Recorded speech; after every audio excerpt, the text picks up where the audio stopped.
anyone and everyone. This is Kim the Humble Hermit from Come As You Are Oracle. I'm going to do a collective, possibly the collective for today, Sunday, March 9th, 2025. Okay, every time I start talking, these damn dogs start barking. I think they don't like my voice. I got my windows open for air, so pardon the noise. You may follow me on the book, the talk, the tube, the lemonade, the blue sky social, the fan page, the Insta, or not. Totally up to you.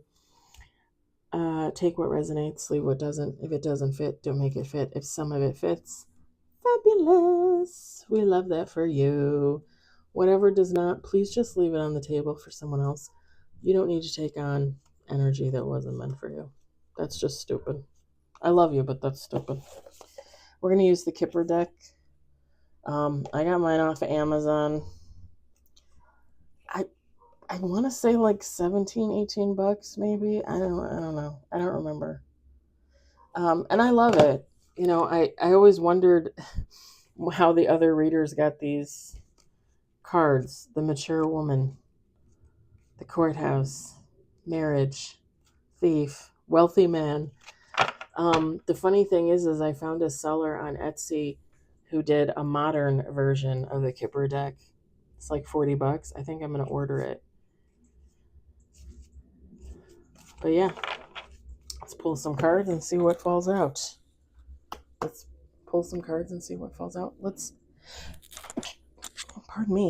shuffle and see what falls out. How about that?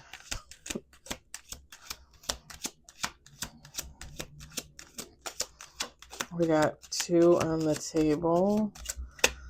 Uh-oh. Okay, that makes sense. It kind of looks like her. We got 3 on the table.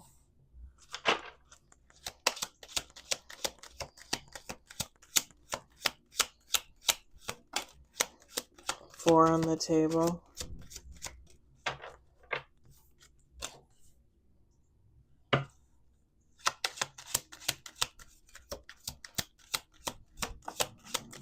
We got 5 on the table.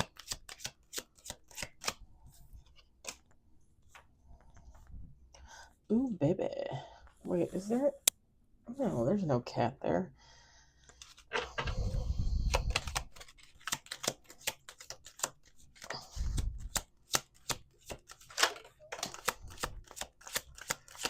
We got 6 on the table. 7 on the table. 8 on the table. Okay. Okay. We're going to do 2 more shuffles.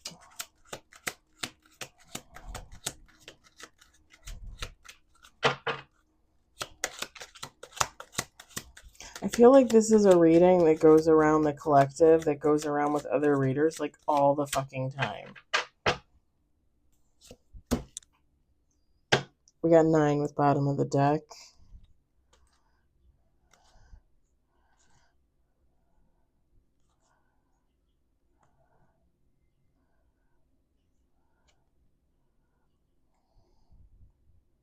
Okay, that's interesting. Okay, I'm gonna say it because I wasn't really gonna say it. So someone might get some communication, some information about a wealthy, mature man in bad health.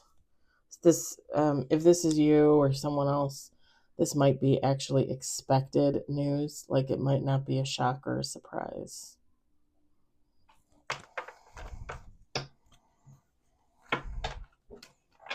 All right, I'm going to set the cards over here on the sill. We've got thoughts. Privileged lady.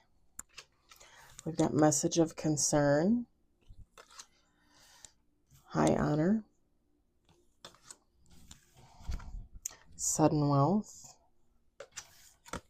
House.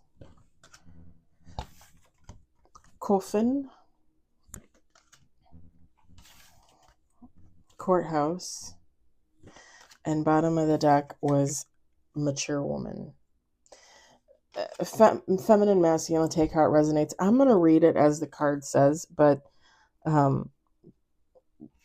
is really no sex technically. You know what I mean? Like, everybody has feminine energy. Everybody has masculine energy. Don't argue with me. Just listen to what I'm saying. You know damn well I'm not lying. I don't know why I felt the need to say that very much like that. It's like, you know I'm not lying. Electrolytes. I drink those all damn day. So what I noticed when you look at the thoughts card and you look at the privileged lady almost looks exactly, sorry for the middle finger, almost looks exactly like that feminine that he's painting. Someone's thinking about a privileged lady. Just someone that is more than likely respected, abundant, or someone that is viewed that way, okay?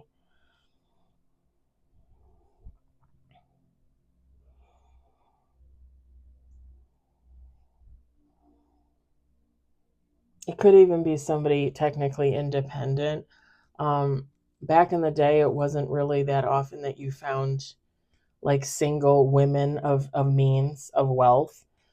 Usually they were that way because they inherited a fortune from their family, and chose not to marry, or they did marry, became widowed, and were then independently wealthy. Okay. I'm sure there are many other circumstances, but those are just to name a few. So technically, this could be somebody considered independent and again, abundant on their own. This message of concern, it's really just this person coming in with a message. I heard congratulating this privileged lady on their circumstances, their abundance, with the house, just the way that they're living, like their life, not even necessarily specifically a house. What do I always say? You are your home. Home is wherever you are. So it's just someone expressing a congratulations, like, hey, I noticed you're doing very well for yourself. You look happy, healthy, that kind of thing.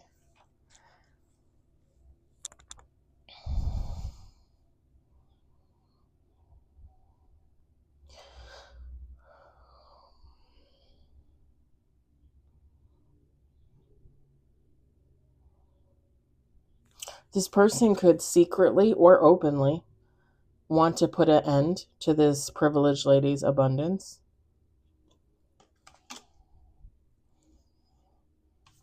Possibly take it to court, like, hey, this privileged lady owes me something. Hey, this privileged lady stole from me. Something like that. This is a mature woman. This is a mature woman thinking about this privileged lady, calling, texting, emailing with a message of concern, with a message about, oh, congratulations, I hear you're doing so well. It's almost like this person is fishing, like they're congratulating them, but it's almost like they're fishing for more information. And that's possibly when they're going to find out something and they're going to try and take them to court.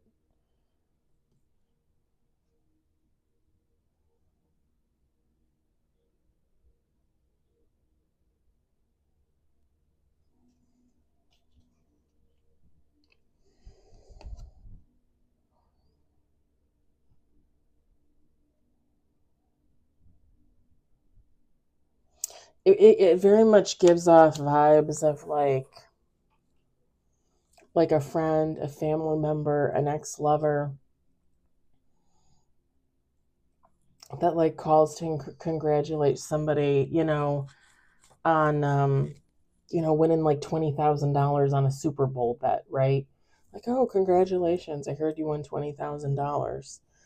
Oh, by the way, remember you promised me that if you ever won like more than $10,000, you'd give me half.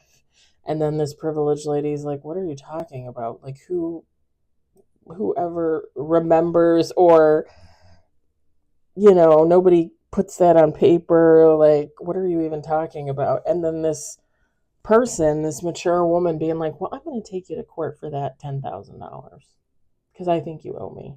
It's a very it's like a petty energy.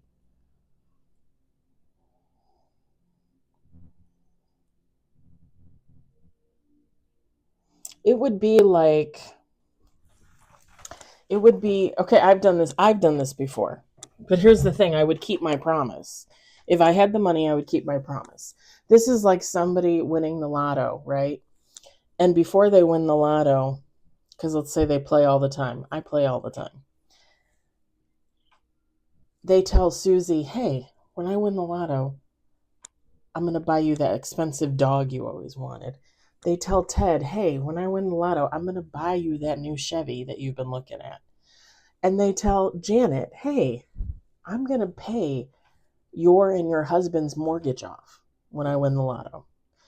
And then this person wins the lotto, and not even like a day, a week, a month after they win the lotto, these three people come rushing in and they're like, "Hey, you said you were going to buy me a dog. You said you were going to pay, for my house. You said you were going to buy me that car." And when this person's like, "Oh, wait, hold on, give me a minute. Let me get my bearings. Let me figure it out. Oh, I don't have enough money to pay off your house, but I have enough money to buy Susie her dog and Ted his car." And then the couple that says, "Well, what do you mean you don't have the money to pay off our house? You promised. You said you would." And then they take this person to court to be like, "Hey, they promised they were going to pay off our house if they won the lotto." Even though they literally have nothing in writing, even though they literally have no audio recordings or anything. They're like, "Hey, I'm just going to take your ass to court and sue you for my $150,000 house." I'm pretty sure they probably would not win. I'm pretty sure. And if somebody didn't win technically enough in the lotto to do that, then they didn't win enough in the lotto to do that. Do you know what I'm saying? Do you know what I'm saying?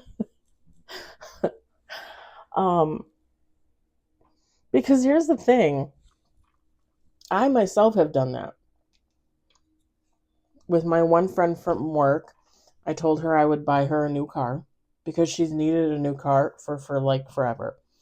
So you got to figure I probably would like mentally $50,000-$60,000 towards her car.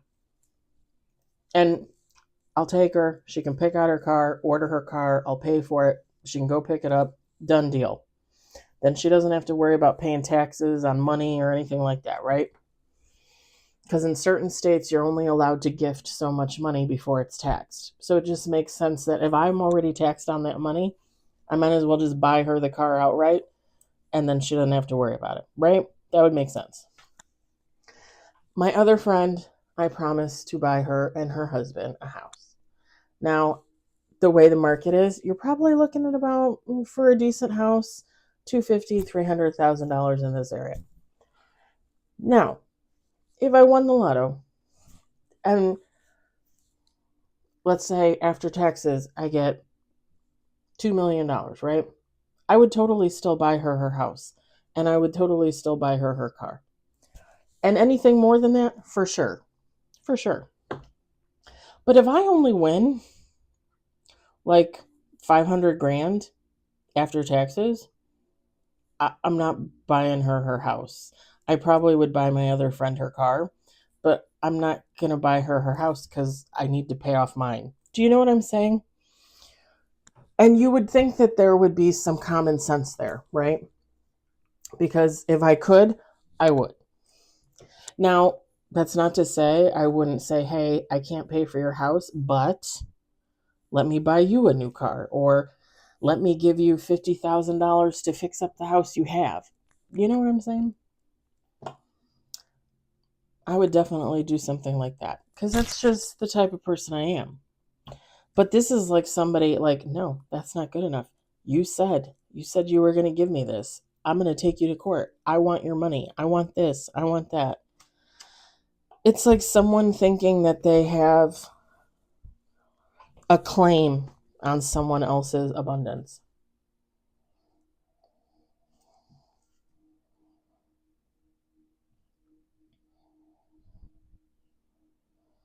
And again, there's no cards here to indicate outcome or anything like that. Um, my guess is, again, if you didn't sign something, if there's no audio recording of anything, and there's technically no proof, the court is not going to make someone pay for something that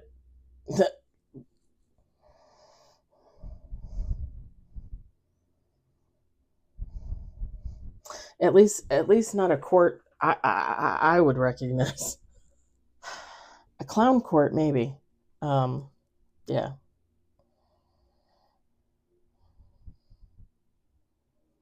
This is definitely like a two-faced energy, a false energy, a karmic, a toxic person. Because it's like somebody coming in to congratulate someone and then trying to fish for information.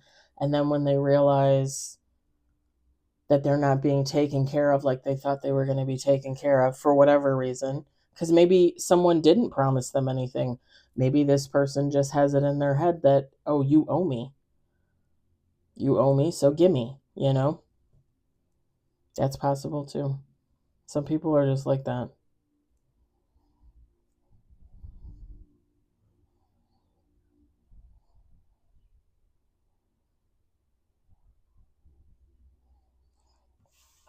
And it's kind of funny because I'm just going to say it, but once this mature woman contacts this privileged lady and goes through all this rigmarole and shows who they really are, they can't contact this privileged lady ever again. Do you know what I mean? To to contact them again under slightly same different circumstances, like how many times do you think you can fuck with people before you get kicked in the ass? Because if this person takes this privileged lady to court for money and doesn't win, like this privileged lady knows that you're a POS, that you're false, that you're karmic, that you're toxic. They're not going to have anything to do with this mature woman. So the odds of them being able to come back into this person's life or to come back in again if something were to happen, like they just totally fuck themselves over money or abundance. People are so ridiculous. And not only that, but you make a name for yourself because this privileged lady has absolutely no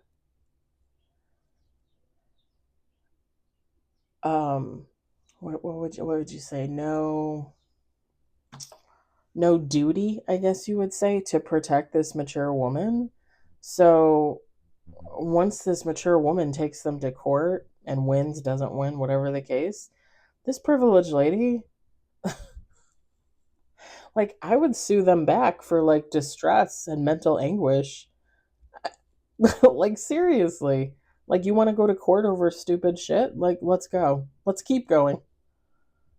Now I have abundance. Now I have money. Let me keep you in court for the next 10 years.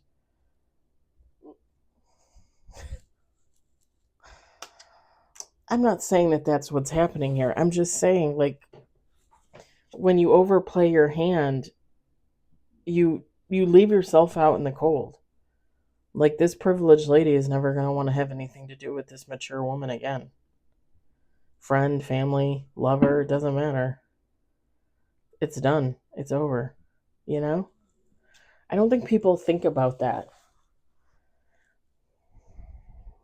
It's just like, you know, I always use this as an example for everything, I feel like. But the ex-best friend, after what she did to me, Did she really think that I was going to come back to her crawling on my hands and knees wanting to be friends again?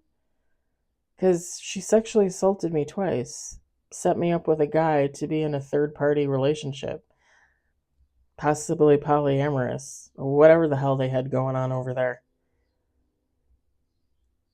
You think I'm coming back?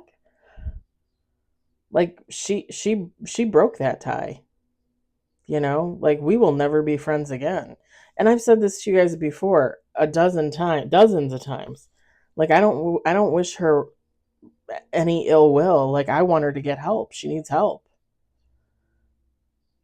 But I will never be her friend again, ever. Ever. Like for her to reach out to me at this point like would be laughable. I don't think she would, because I don't think she's ever going to heal. I think she's going to stay that narcissistic, controlling rapist that she is. She's never going to change. I don't think she's ever going to change. I mean, I wish she would, you know. I would want her to finish out her life in a more positive manner than what I see actually happening for her. But, I mean, she's probably not gonna. I mean, when you sexually assault your best friend of 30 plus years, you're you're pretty much too far gone. Like I for her to get help and, get her shit together and heal and work on herself and work on her childhood trauma, which she obviously has a lot of that she didn't want to deal with. I just think it's too much for her. I think she would rather just live, her karmic toxic lifestyle and end it that way because it's easy.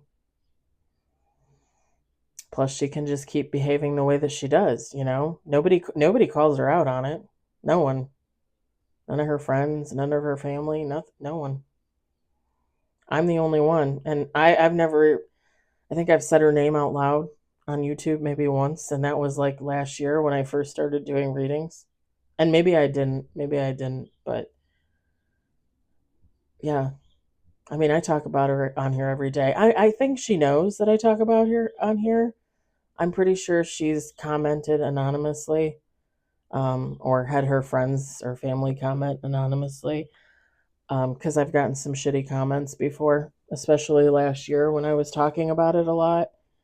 Um, I'm pretty sure that was her or someone she knows, and that's fine. But you know, when you cover up a rapist, you're aiding and abetting a rapist. So you're going to live a pretty toxic karmic life as well. So kudos to those family and friends that cover for her. But yeah, like she's never going to reach out to me cuz again, if she's watched me on here, she knows how I feel. I'm never going to reach out to her.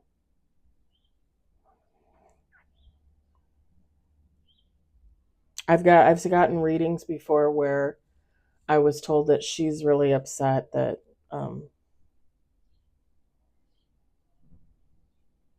that things happened between us the way they did, and she really regrets it, and that it really upsets her that I think about her the way I think about her.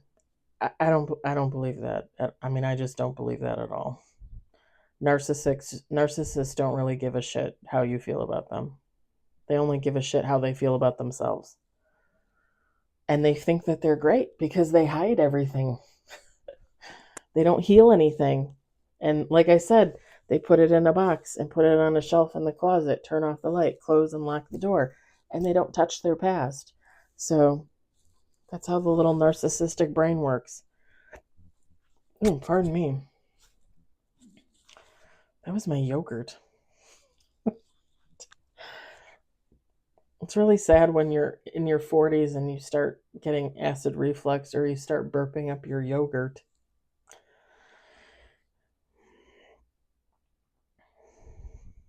But yeah, like the way she treated me, what happened between us, like she cut that cord, she cut that tie. Like then and there, like When I walked out that door on September 16th at like 9 o'clock at night, 9:30 at night, I knew I was never going back. Never. I talked to her 3 times after that, and that was it. Whoever this is, like once they start court proceedings for whatever this is, whatever they think they're owed, they've cut the tie. They won't be able to have anything to do with this privileged lady again. It's sad because people don't really think about the effect that that could have on them in the future. They don't care. Again, it's like narcissistic energy. I'm going to leave it there. I hope the message resonated. I hope you enjoyed it. I hope, if anything, you found it entertaining. I hope you all have a wonderful day, and I'll talk to you later.